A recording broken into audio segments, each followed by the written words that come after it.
भूत प्रेत की कहानियां हम सब ने सुनी है ना? और ज्यादातर का मकसद तो बस डराना ही होता है। पर आज जो कहानी हम देखने वाले हैं वो जरा अलग है। ये एक ऐसी कहानी है जो शुरू तो होती है डर से, लेकिन खत्म होती है एक एक बहुत ही गहरे सवाल पर।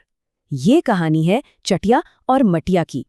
तो चलिए इसी एक सवाल को दिमाग में रखते हुए इस कहानी में आगे बढ़ते हैं। सोचिए जरा, क्या होता है जब डर की पहली परत हटती है?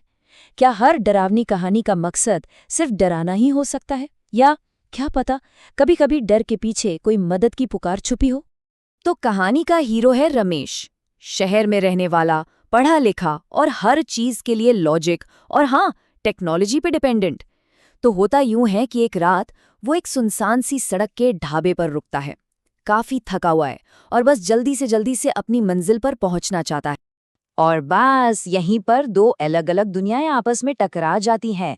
एक तरफ है रमेश का मॉडर्न लॉजिक, उसका गूगल मैप्स जो उसे सबसे छोटा रास्ता दिखा रहा है, और दूसरी तरफ है रामू काका की सदियों पुरानी लोक कथा, एक एक अजीब सी चेतावनी, मशीन की बात छोड़ो बाबू, उन्हें छेड़ना मत। किसे छेड़ने की बात कर रहे हैं ये? अब रमेश तो रमेश है, वो रामू काका की बात को अनसुना करके आगे बढ़ जाता है। लेकिन बहुत जल्द ही घने कोहरे और गन्ने के खेतों के बीच फंस उसकी कार अचानक बड़े ही अजीब तरीके से बंद हो जाती है।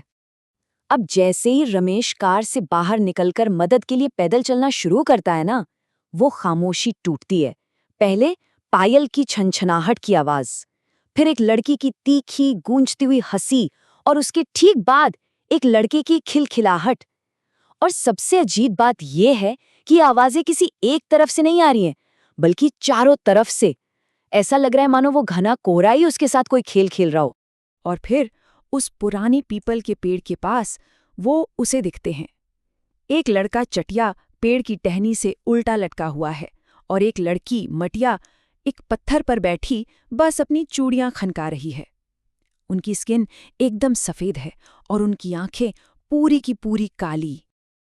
इस डरावने मंजर के पीछे ना एक बहुत ही दुखद कहानी छिपी हुई है। ये बात है कोई 50 साल पहले की, जब गांव में एक भयानक बाढ़ आई थी जिसने सब कुछ तबाह कर दिया था।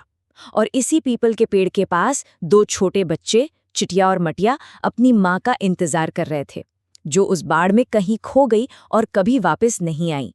और आज 50 साल बाद भी उनका वो इंतजार खत्म नहीं हुआ है।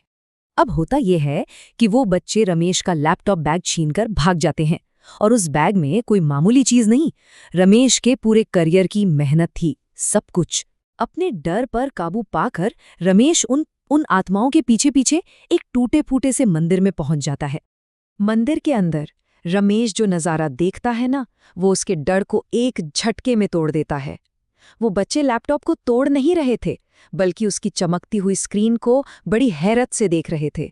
तभी मटिया बड़ी ही मासूमियत से पूछती है, क्या ये सूरज को डब्बे में बंद कर लाया है?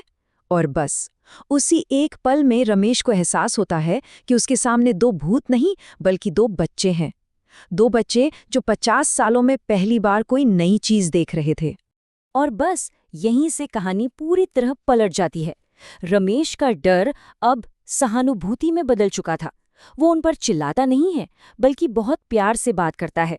वो उन्हें अपना जादुई डिब्बा यानी लैपटॉप दिखाता है, और फिर अपनी जेब से एक बिस्किट निकालकर उनकी तरफ बढ़ा देता है। एक बहुत छोटा सा काम, लेकिन शायद यही दया की सबसे बड़ी निशानी बन जाता है।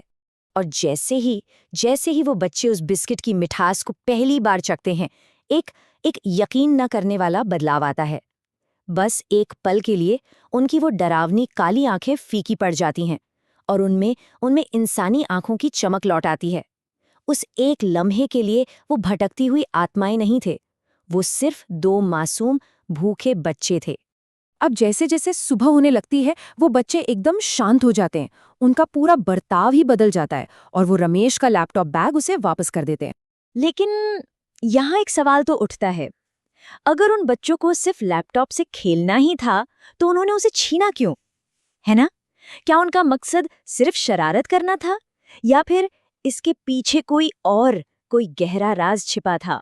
इसका जवाब बहुत सिंपल है, लेकिन चौंकाने वाला। उन्होंने उसका बैग उसे रोकने के लिए चुराया था। जब रमेश वहां से आगे बढ़ता है ना, तब उसे असली सच्चाई का पता चलता है। वो जिस शॉर्टकट पर जा रहा था ना, वहां नदी पर बना पुल पूरी तरह से टूट चुका था। कोई वार्निंग साइन नहीं, कुछ नहीं। मतलब अगर वो बच्चों से रात भर वहां ना रोकते तो रमेश सीधा सीधा उस नदी में गिर जाता। उनका वो डराना, वो परेशान करना असल में उसे बचाने की कोशिश थी। कुछ दिनों बाद रमेश वापस उसी पीपल के पेड़ के पास आता है, लेकिन इस बार उसका नजरिया पूरी तरह से बदल चुका था। वो खाली हाथ नहीं आता, वो उन बच्चों के लिए तोहफे लाता है। बिस्किट के पैकेट, एक छोटी सी खिलौना गाड़ी और मटिया के लिए लाल कांच की चूड़ियां। ये बहुत छोटा सा काम है, लेकिन ये दया के उस चक्र को पूरा करता है जो उस रात शुरू हुआ था। और जैसे ही रमेश वहां से जाने के लिए मुड़ता है, उसे हवा में 2 बच्चों की हल्की सी खिलखिलाहट सुनाई देती है। एक ऐसी हंसी जो अब डरावनी नहीं बल्कि सुकून से भरी हुई थी। शायद उनका 50 साल का लंबा इंतजार अब खत्म हो गया था।